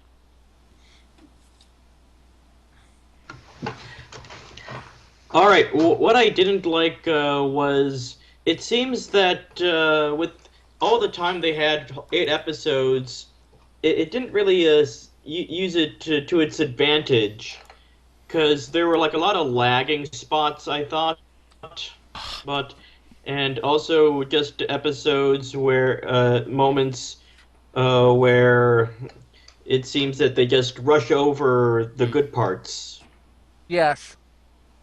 parts. Like I remember that there's a scene where we see Jamie sleeping, and I thought, well, that's riveting. Was And, that in the 8th episode? Somewhere in the last half. I can't remember for sure when. If it was in the Somewhere. 8th episode, it was probably a stunt double just to prove that Jamie hadn't disappeared. No, it was Jamie. Mm. Because a few minutes later, he actually literally sat up in the chair. Ah. Yeah, and they say, "Go back to sleep, Jamie." You know. Yeah, and also the scene where they rescue the professor is like completely skipped. Yeah. Skipped, Oh, the I rescue, thought- yeah. Aaron and I noticed Yeah. that too, that it was just suddenly it's like they're doing this. Suddenly they're rescuing the professor, and it's like, what? Did I fall they asleep rescued the through an professor. episode? Yeah, I- that's a Well, good point. or the doctor says to the brigadier, "We should rescue the professor." Cut Oh, what a to great idea, a guy Doctor! who looks suspiciously like I cut to a have guy who input looks on this. suspiciously like Hitler. Hitler telling Von, "They came out of nowhere," and I actually And have they were input on shooting. that particular part of the story. Okay. Here's the thing: they originally did have a scene where they were pulling off the rescue. The thing of it is that it was actually poorly written. In particular, the second scientist guy, which went back to the base to report in the version that we got. He actually started to try and fight with the unit soldiers, including actually picking up a gun and then getting killed by Sergeant Benton. oh, Which kind of rubs me the wrong way too, because I can't see Benton firing on a pretty much useless guy with a gun, nor could I see a scientist like that wormy little guy actually picking up a gun either. So at the last minute, what they did is they took the sets that they did have, had things reshot so they could quickly explain it away, and gave him a better death by Cyberman instead of Benton shooting him in the cold blood, essentially. Okay. And yeah, Even so, it does kind of feel it does. abrupt. It does feel a little rough. Yes, it was very last minute, I bet you they fixed that in the novelization. possibly. Because, Terrence Dix probably did the novelization. Mm-hmm. Look at old Terrence. So Fixing he's got to the be sitting pothole. there going... He's probably sitting there going, I can fix this, I can fix this. Oh no! I know exactly what it needs to be changed. Here, let me do this. All right. So, Matt, what didn't you like? Tim sorta rubbed on what I had for a problem. Essentially, I feel in the last half of the serial is that I think the pacing just went out the window, and it feels like they stretched the last 2 episodes for 4 more episodes. Yeah, Like, it should have been and, only 6, and they stretched it out for 8. and at the same time, they rushed it at the end, so... Which is also true, which is a little odd.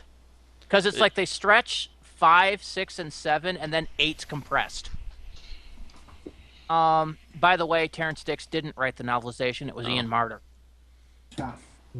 Who I don't know off the top of my head. I've noticed with a lot of these stories that the climax seems to be compressed. Like they're like, okay, we're not Matt? worried about suspense anymore. Let's just get the story over with. Matt, Ian Marter was Harry Sullivan.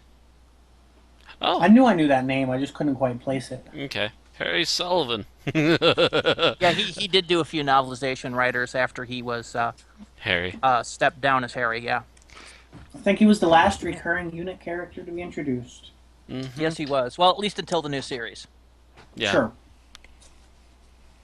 Or Um, until spin-off media, if you're counting the Brigadier's daughter introduction. She is part of the new series, Bill. I know, but she was introduced before that. Anyway, Anywho. yeah, I highly agree with you, Matt. I noticed it when we were watching it yesterday. Yesterday. Mm-hmm. And I didn't get as far as that when I tried to rewatch it today. I only got about done with the first half. Yeah, it seems like it starts around episode 5 that they start to pad it out unnecessarily, and then all of a sudden, the last episode, it's breakneck speed. The Probably entire because they got episode. the first 4 episodes written, and then they discover, or first 2.5, 3 episodes, and then suddenly realized they had to go for 8 instead of 4.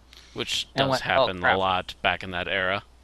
Yes, it did, because they kind of were having those scripts come flying in whenever they could, and sometimes they didn't come in time. And then you wonder why Patrick Troughton got so tired by the end of it, too. Which is, why they changed this. They changed the whole thing in 1970, so that all the scripts and everything were put together and ready to go, pretty much almost from the point of film starting. Almost. Almost. I believe usually the last 2 to 3 serials weren't done yet, but were in final writings. At the very least, yes. But yeah, I highly agree with you. Anybody have anything else to say about that? That's my particular nitpick. All right, so we'll move on to Bill. Mine's going to be a brief one because we already spent a lot of time discussing it, and that's the main thing that bothered me with this episode was that it was so wibbly wobbly, timey wimey. Should have probably been about 100 years later, but then there wouldn't have been Unit, and it just we've discussed all that. Okay, we'll put you on record for that. Aaron, what about you? For me,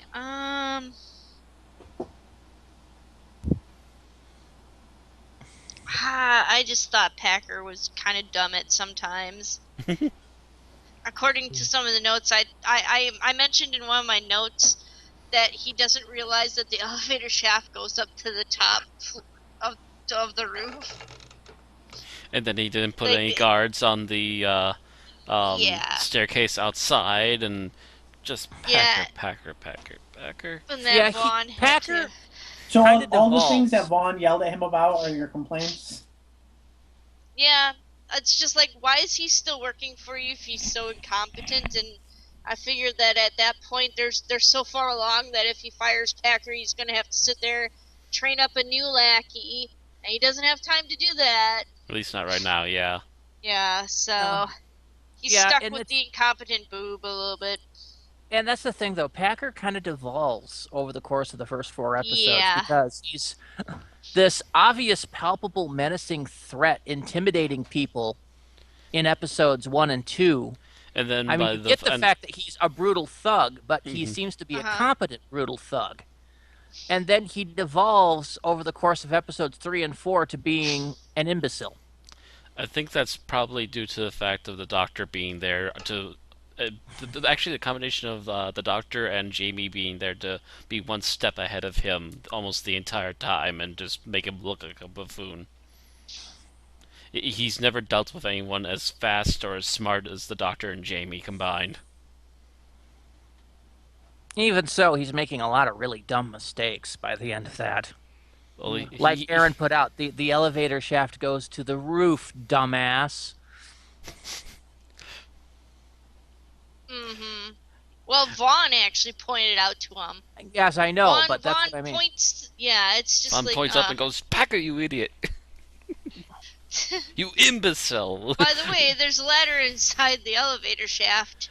By the I way, know, it's like he turns into Sergeant Schultz from Hogan's Heroes. I mean, By the I way, see there's a door. nothing. kind of. By the way, there's a door in the top of the elevator, and like Packer's just looking around, he's like, they're gone, like magic.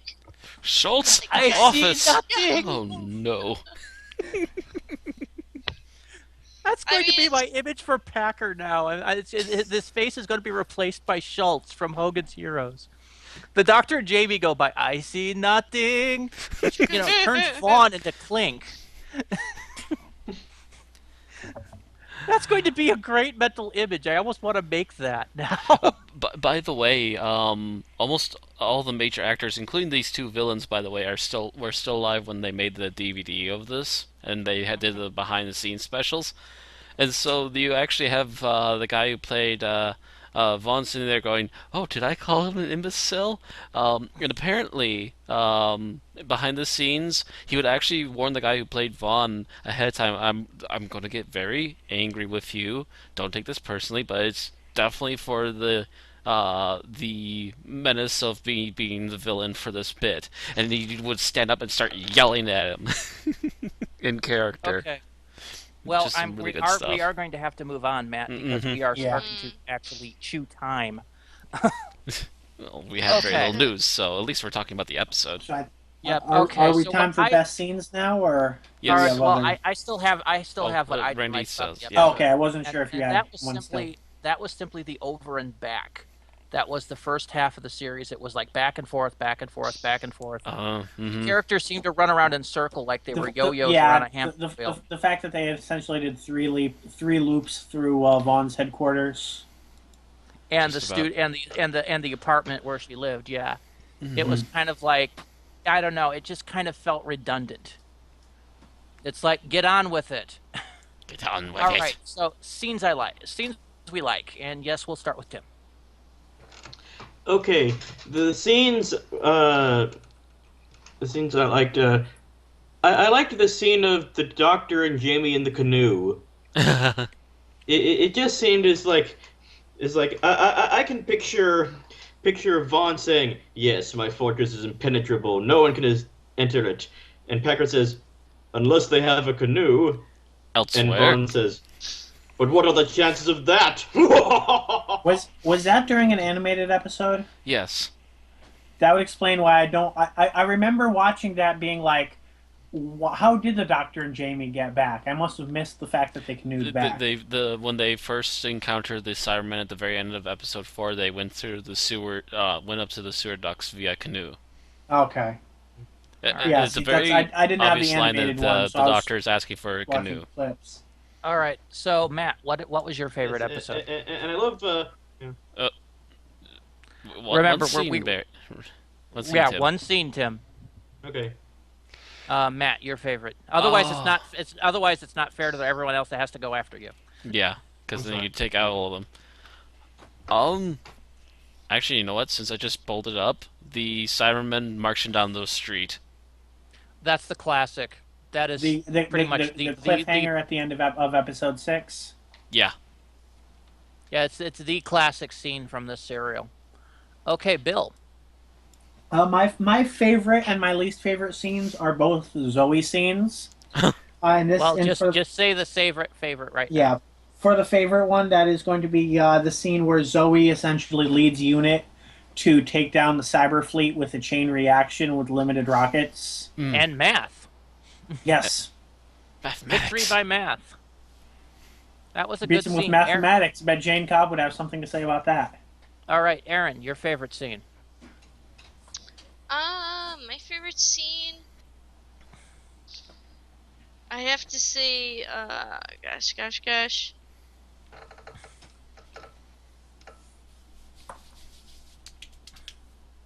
Oh, yes. It was when the Doctor was being shot at.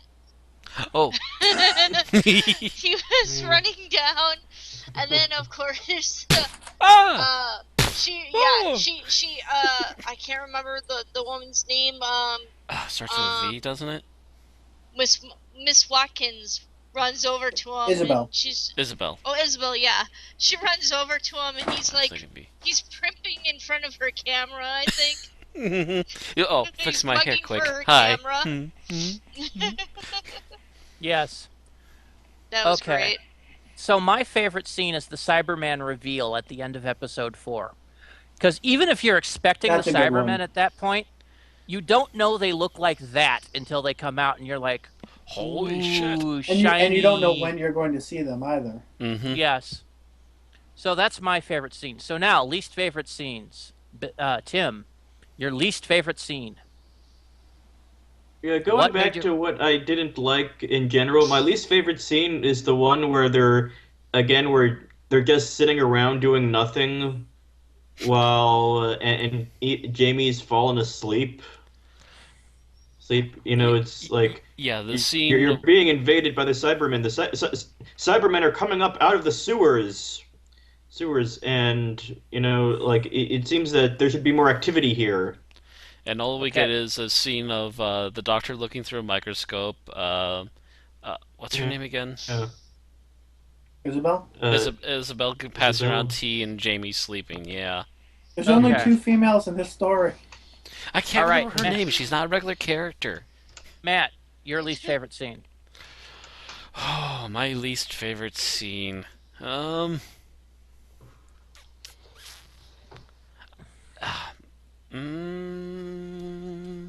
to think.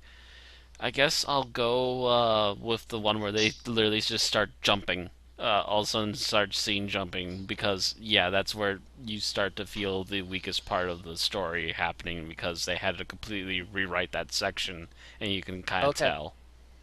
All right. Bill. I'm going with the scene. Should we go back to the compound and investigate strange goings-on and fix the TARDIS? No, I'm going to stay here and play dress-up for the lady with the camera. Zoe's okay. All right. That scene boggles my mind every time I watch it. All right. Aaron. Well, you realize the entire thing there was a vehicle to separate Zoe from them, but still, it was kind of forced. Yeah. All right. Yeah. Aaron, your least favorite scene? The stock footage missiles. Used over and over and over again. I think they use those same missiles during Santa Claus Conquers the Martians. And they're using the same motions, too. They don't even try reversing the film or anything like that. They don't reverse it, they don't horizontal flip or anything. Yeah, it's just like, can't you do something to make this somewhat more interesting than showing the same footage over and over again? Yeah, that would have been nice to do some reversing. I can probably figure out that the British MOD would only release that one piece of stock missile footage. Well, I don't even think it's the British. I swear I've seen that stock footage before. Well, either way, you're right. They could have flipped it horizontally, so it at least looked like it was tracking the other way. All right. So my least favorite scene is, let me introduce you to my new office in this building, Doctor. That looks exactly like my other office. Because it increases efficiency, not because we wanted to reuse the set for budget reasons. Well, admittedly, this is also, again, you mentioned the fact that this is one of the most expensive episodes they've made for a very long time. I know. It's the fact that they go out of their way to try to bullshit a reason for it. This might be a very early instance of lampshade hanging. Yeah, it really was, because they're really trying not to say, hey, look, we're reusing the set. Or they didn't even try to redress the set. I just don't understand why they had to go from one office to the other if they look the same and we don't really, there's no travel time between them. No, they might as well have just been the same office. Oi. May I put it in something here? And something that I very easily noticed every single time is that they at least change one thing all the time. They change the outside of that window. Always. When they're in London, there's a London outside. When they go out to the country, there's a country outside. And when they go back to London, there's a London at night time. And then it goes back to daytime. So they changed the matte painting behind the set.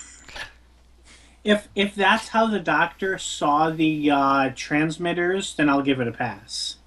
If not, I still call bullshit. It just seemed that they could have at least, I don't know, added a couple of potted plants or something to make it look a bit different. And we're talking maybe a 5 to 10 pound expenditure from the local store. It just would have been a little more, It's still I think one of them had a cyber director behind the curtain. What would be the point of extra dressing? It will look still the same. It would have been enough that it would have made look like their attempt, and they could have cut the plot expedition of, I like to have my offices look exactly alike to increase efficiency. Because it really sounds like he's sweating bullets when he's saying that to the camera. See, I didn't see it that way, but fine, if that's what irked you. All right, so now we're at final thoughts. And we go in the way we announced it. Tim, what is your final thoughts on this episode? My final thoughts is everything I didn't like is just small potatoes to the things I did like. I liked the Cybermen unit The Doctor and Jamie. Patrick Troughton is always amazing. Amazing, and what they did do with when it was good, it was excellent. So this was one of my favorite stories I've ever seen. All right. Matt. I like the background music. I noticed the background music again was they upped the ante a little bit. They got a few more things. I think this was again another grab from the BBC Music Library, I assume. No, it wasn't. This Oh, it was wasn't? composed. This Nope. was this was This was composed. composed Okay. for the episode. Wow. So Yeah, I raised an eyebrow when I saw that. yeah, because I've heard some of these new scores again elsewhere too. So apparently the Cybermen are just a plethora of iconic B-movie music. And I can understand why, because this is some darn good music. The Cybermen suits got streamlined even more, keeping some parts from the last ones, but giving us new, more iconic heads. They streamlined the chest piece. Um, what else did they do with this one? Just so many really good improvements between this and the last one that just overhauls everything that you really want to keep and Yeah, made them more iconic. the soundtrack for this was, by the way, composed by Don Harper. Don Harper. Yeah, he was a very big incidental music composer during the 70s and the 60s. And by the way, these suits held up so well that they actually reused them almost 5 years later. Mm-hmm. Although they did look a little faded by then. A little, but they, all considering. Oh, and also another added feature for these suits. I did see the behind the scenes. The outside of the heat on sets and the visibility for the helmets, these were an overall huge improvement compared to some of the earlier Cyberman suits. Okay, so, Bill, your final thoughts. I'm going to say this is. It definitely feels like a marked step up from the previous Cybermen stories we've seen. Like this, this is the next level of what Cybermen stories can do. It does feel like it takes into account a lot of the lessons of the Troughton era, bringing together various different plot lines, various different ideas, and it altogether. Despite the fact that so many things were happenstance in creating this story, I think it came together to be a really great whole and probably really changed Doctor Who in doing so. All right, Aaron?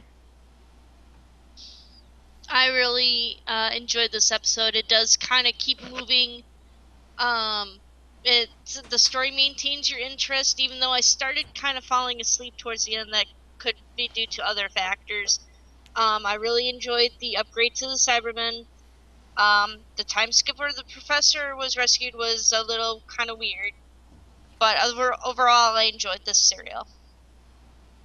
Okay, so now we move on to our scores. You remember how we score? 0 to 5, half steps allowed. Tim? Again, I just loved everything. This is a magic episode, and I'm going to go to 5-star. All right. Matt? I think the only major failing I can find with this particular story is editing. There should have been a little bit more tighter editing, and that would have also helped a few other things that happened that slipped through their fingers. So I would have almost given it a 5, but with some of the problems in the later half, I can only give it a 4.5. All right. Bill? There were a few issues here to the point where I almost considered dropping this to a 4. The fact that they just couldn't do everything that they wanted to already stops it from being a 5. But I think the other issues are minor enough that they don't drop it that extra piece. It would have been maybe a 4.4 or something like that, which, of course, on our scale is a 4.5. Okay. Aaron? I would say probably about... Well, it was pretty darn good. I would say probably about at least a 4. A 4 stars for me. 4 flat? All right. 4 flat. Yep. Okay. So I have to give it a bit of a deduction for the continuity gaffe of where the hell did the Cybermen come from in 1975, and I have to give it a further deduction for the pacing, the fact that it seems to have lost its pacing about halfway through as they tried to stretch it to 8 episodes. I think in reality they should have stretched it to 6 and stretched the serial after it to 6. Rather than putting the entire brunt of the missing 4-part serial right on the Invasion's lap.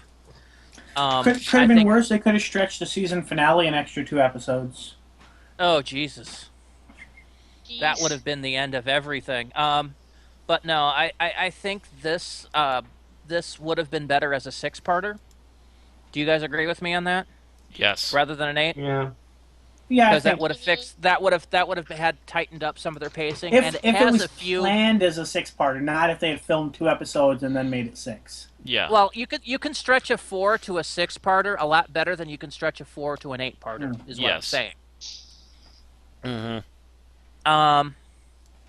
But yeah, the Terrence Dix I think was new to it and still needed to do a little bit further on streamlining the episode a little. When the re-edits had to come in. But other than that, it was a good story. It was very decent. And the deductions I have to make on it, I think, is just enough to bump it up to a 4.5. But it's barely a 4.5. It's like a 4.26. By not giving this a 2, you're ruining your curve. I mean, and not that I thought you were going to give it a 2 anyway, but you're ruining your curve. Yeah, I see my curve. It was actually ruined when I gave the Invasion a 2.5. I should have had to give it a 3. Yeah, true. Or I mean, Wheel in Space should have been a 3, and then this should have been a 2.5. Yeah, that's right. But yeah. I know what you mean. So my curve was already ruined. So yeah, 4.5, which makes the average for this episode a 4.5. Win. So those of us that gave it 4.5, you're right on the money this time. The average of So that is should just wrap shy it up. of perfection. So that should wrap it up here for the Invasion. And next that wraps week up our black and white era of Yes. Cybermen, anyway. Yes. Yeah, Cybermen, we'll yes. we'll return to black and white later, of course, because we still have missing Hartnell and Troughton episodes we haven't done yet. Dun, dun, Although- dun. It would be interesting. I actually discussed this with Aaron. It would be interesting if they had an animator reanimate all of Hartnell and Troughton in a single animated format. So, you That'd be know, interesting. continuity between all the characters instead of having different But the- studios do all the episodes. Would the 5 Doctors be Who Framed Roger Rabbit? But I'm just saying that would make them mass market it for a new era. Yeah. So that they could actually like re-air the old classic episodes with the new animation. Just using, the same original dialogue and stuff, or, Right. at least the same original Doctor dialogue and most of the companion dialogue, and have it, modernize the rest of it if you wanted, Lucasize it.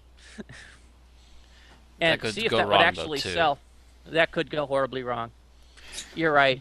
But it would just be nice to have one kind of continuity over the course of Hartnell and Troughton rather than seeing these different versions of Hartnell and Troughton as seen by Cosgrove Hall and Planet 55, etc. At least that's not as bad as when we eventually get to Shada. God, Oh don't my. even get me started. We don't even know what I don't even know if we'll do Shada, because I don't such even an know what awkward version episode. of Shada we'd agree on doing. Are we going to do the summarized version of what was actually televised? Are we going to do the radio recreation, or are we going to do the Big Finish recreation with Paul McGann? There's so many different versions of Shada. I don't That's know my if we point. could actually agree on a particular episode to watch. We all watch a different one. On Yeah. that bombshell, good night. Yes. If you enjoyed our time with us, you can like us at Unearthly Podcast on Facebook or follow us at Unearthly Pod on Twitter. Watch our streams every Wednesday on twitch.tv/MadMat2885, on YouTube at MadMatInc1, or at an Unearthly Podcast on Mixcloud. If you want to help keep us going, you can go to patreon.com/unearthlypodcast. And, of course, don't forget to join us next week as Gary Davis and Tom Baker show us The Revenge of the Cybermen. Oh my. 5 years later, and still the same outfits. Bum, bum, bum. Doo-doo-doo.